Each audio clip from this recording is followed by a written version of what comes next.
2016년 1월 6일, 인도네시아의 한 쇼핑몰에 있는 고급 카페에서 음료 세 잔을 시켜놓고 앉아있던 한 여성. 얼마 뒤 여성은 누군가를 발견해 손을 흔들었고 다가온 두 명의 다른 여성과 포옹했습니다. 친한 사이인 듯한 그녀들은 테이블에 앉아 음료를 마시며 대화를 나눴는데 잠시 후 한 여성이 발작을 일으킵니다. 곧바로 병원으로 옮겨졌지만 끝내 그녀는 사망하고 말았습니다. 사인은 독살, 그리고 얼마 뒤 그녀가 마셨던 커피에 독이 들어있었다는 것이 밝혀졌죠.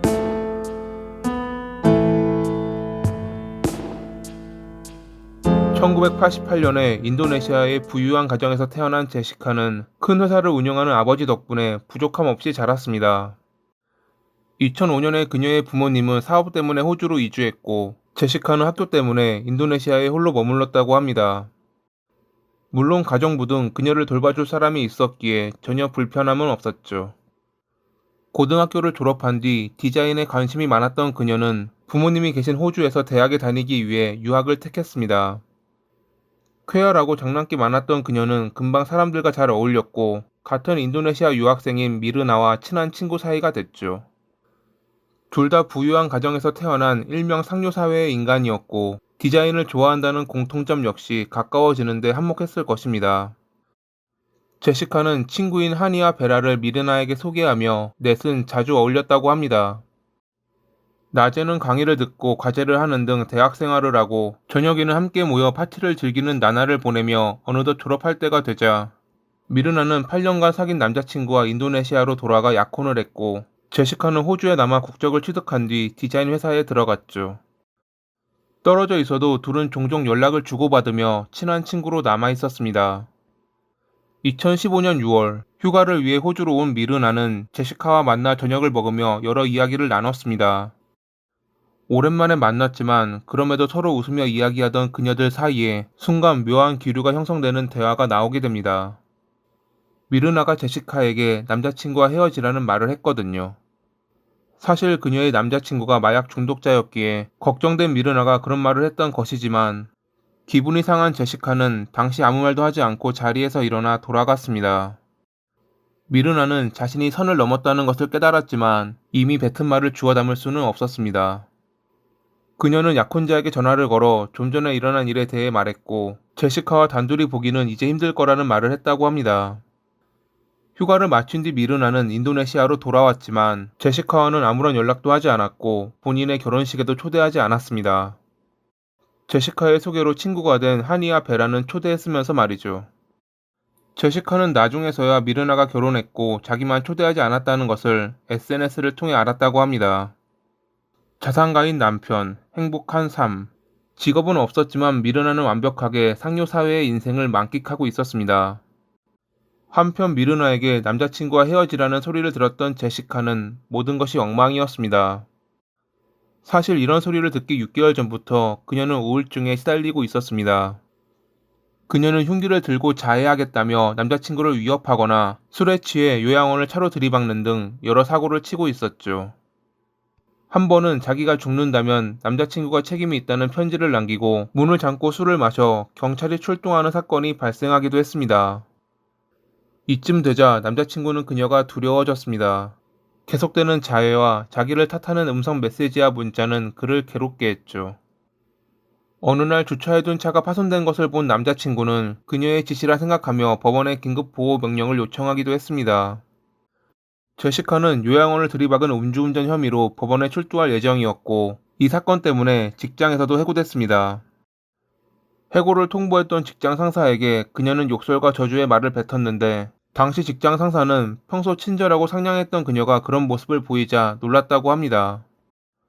더 이상 호주에 머무르기 힘들다고 생각한 제시카는 결국 인도네시아로 돌아왔고 가족들은 그녀가 새로운 출발을 하기로 결심했다고 생각했지만 사실 그녀의 목적은 따로 있었습니다. 그것이 밝혀지기까지는 그리 오래 걸리지 않았죠. 인도네시아로 돌아온 그녀가 처음 했던 것은 미르나와 만나는 것이었습니다. 미르나는 과거 사건 때문에 혼자 그녀를 만나기가 좀 그래 남편과 함께 나갔고 셋은 어색하지만 평범하게 저녁을 먹은 뒤 헤어졌습니다. 그리고 며칠 뒤 제시카는 미르나에게 친구인 하니와 함께 차나 한잔하자는 제안을 했고 2016년 1월 6일에 셋은 한 쇼핑몰에 있는 고급 카페에서 만나기로 약속합니다. 약속 시간은 17시였지만 제시카는 90분이나 먼저 카페에 왔고 잠시 안을 둘러본 뒤 밖으로 나갔습니다. 그리고 16시 14분에 쇼핑백 3개를 들고 다시 카페로 돌아왔죠. 친구들이 오기까지는 아직도 50분 가까이 남았지만 그녀는 3명의 음료를 미리 주문했습니다. 약속 시간이었던 17시가 좀 넘어 카페로 들어온 친구들을 발견한 제시카는 손을 흔들어 위치를 알리고 반갑다며 포옹했습니다. 그리고 마치 자리를 정한 듯 미르나를 가운데로 앉힌 뒤 미리 주문했던 음료를 건네며 마시라 권했죠. 이 음료는 너희를 위한 거야. 미르나, 이건 네가 좋아하는 베트남 커피. 별 생각 없이 커피를 한 모금 마셨던 미르나는 순간 얼굴을 찡그렸고 맛이 이상하다며 한이에게 마셔보라 주었습니다. 한이는 마시고 싶지 않았기에 빨대에 남은 커피를 살짝 맛보았고 그런 그녀를 보던 미르나는 제시카에게도 커피가 이상하다며 건넸죠. 하지만 당시 제시카는 마시고 싶지 않다며 거부했다고 합니다. 그리고 잠시 뒤 미르나는 발작을 일으켰고 사람들과 종업원이 모여들었지만 손쓸 방도가 없자 구급차를 불렀습니다.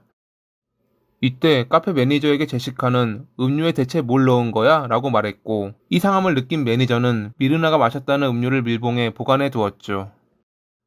잠시 뒤 미르나는 병원으로 옮겨졌지만 끝내 사망했습니다. 그녀의 가족들은 종교적인 이유로 부검을 거부했기에 경찰은 그녀가 현장에서 보였던 반응과 체액 샘플에서 얻은 결과를 토대로 독살이라 결론 내렸습니다. 그리고 그녀가 마셨던 커피에서 치사량의 시아나 물이 발견됐죠. 법으로는 금지했지만 인도네시아 사람들은 종종 흐르는 물에 시아나 물을 흘려 물고기를 잡기도 했기에 이를 구하기란 그리 어려운 것이 아니었을 것입니다. 누가 그녀를 독살했던 것이었을까요? 미르나가 죽음으로써 이득을 보는 인물 중 하나인 그녀의 남편이 처음에는 범인으로 지목되기도 했습니다. 그가 카페 직원을 고용해 그녀가 마실 커피에 독을 탔다는 추측이었죠. 실제로 당시 미르나의 사망으로 그는 많은 보험금을 타기도 했지만 그것은 자산가였던 그가 본인은 물론 가족 모두에게 들었던 보험이었고 카페 보안 카메라에는 직원이 다른 것을 넣는 행위가 담겨있지 않았기에 그는 용의선상에서 제외됐습니다. 경찰이 다음으로 의심했던 것은 자리에 함께 있던 하니와 제시카였습니다. 특히 제시카의 경우 과거 미르나와 다툼이 있었다는 것 때문에 경찰은 그녀를 주목했죠. 게다가 그녀는 그날 정신을 잃은 미르나를 돕다 입었던 옷이 더러워져 바로 버렸다고 했는데 확인 결과 미르나가 발작을 일으켰을 때 그녀는 뒤에 물러나 있었던 것이 밝혀집니다. 경찰은 그날 카페의 보안 카메라를 돌려보던 중 제시카가 이상한 행동을 하는 것을 발견했습니다. 카페에 쇼핑백을 들고 나타난 그녀는 주문한 뒤 예약한 자리에 앉았고 정면에 보이는 보안 카메라를 응시하며 쇼핑백을 테이블 위에 올려놨습니다. 그리고 종업원이 음료를 가져오자 3개의 음료 모두를 쇼핑백 뒤에 숨겼습니다. 마치 보안 카메라에 걸리지 않게 하려는 듯 말이죠. 쇼핑백에 가려 보이지는 않았지만 그녀는 뭔가 분주하게 움직였고 그중 한 움직임은 무언가를 들어 올리는 손짓으로 보였습니다. 여기서 하나 짚고 넘어가야 할 것은 제시카는 만나기 전 자기가 음료를 주문하겠다며 무엇을 주문할지 문자로 물어보았고 미르나는 베트남 커피를 말했는데 베트남 커피는 그림과 같이 마시려면 뚜껑을 들어 올려야 했습니다. 보안 카메라에 잡힌 제시카의 손동작은 무언가를 드는 듯한 모양이었고 경찰은 그녀가 베트남 커피에 무언가를 넣었다고 판단했습니다. 물론 이에 대해 그녀는 모든 것을 부인했지만요. 가운데에 앉아 쇼핑백 뒤에 음료를 두고 무언가를 했던 그녀는 잠시 뒤 자기 자리로 돌아와 친구들을 기다렸습니다. 홀로 있는 동안 그녀는 멍하니 주위를 둘러보며 여러 번 손을 긁었는데 전문가는 시원한 물이 피부에 노출되면 저런 반응을 보인다고 주장하기도 했죠. 제시카가 직접 시원한 물을 구매했다는 기록은 찾지 못했지만 좀 전에 언급했듯 인도네시아에선 불법적으로 이를 구하기 쉬웠기에 검찰은 앞선 정황과 증거들을 토대로 제시카를 살인죄로 기소했습니다. 재판에서 검찰은 우울증에 시달렸던 제시카가 자신은 불행한 데 비해 미르나는 결혼한 뒤 행복한 삶을 살았고 다른 친구들은 결혼식에 초대했지만 자기는 초대하지 않은 것에 앙심을 품어 그녀를 살해한 것이라 주장하며 사형을 구형했습니다. 변호사는 사인이 독살이라는 것이 정확하지 않다고 말하며 제시카의 무죄를 주장했습니다. 사망 원인을 정확히 하려면 부검을 해야 하는데 조직과 체액 샘플만 채취했기에 시아나 물에 의한 독살이라 확정하긴 힘들다는 주장이었죠. 그들은 시아나 물에 의한 독살이 아닌 다른 종류의 독 혹은 그녀의 지병 가능성을 말하며 논지를 흐리려 했지만 이미 미르나가 마신 커피에서 시아나 물이 검출됐고 여러 전문가들의 주장에 대해선 별다른 반박을 하지 못했습니다. 게다가 제시카가 호주에서 일으켰던 여러 문제가 알려지며 재판은 그녀에게 불리하게 돌아갔습니다. 2016년 10월 27일 결국 인도네시아 재판부는 그녀에게 20년의 징역을 선고했죠. 호주 법원이 그녀에게 사형을 선고하지 않는 조건으로 자료를 제공했기에 20년의 징역으로 마무리했던 것입니다. 제시카는 재판이 편파적이었다며 항소했지만 대법원은 끝내 그녀의 손을 들어주지 않았습니다.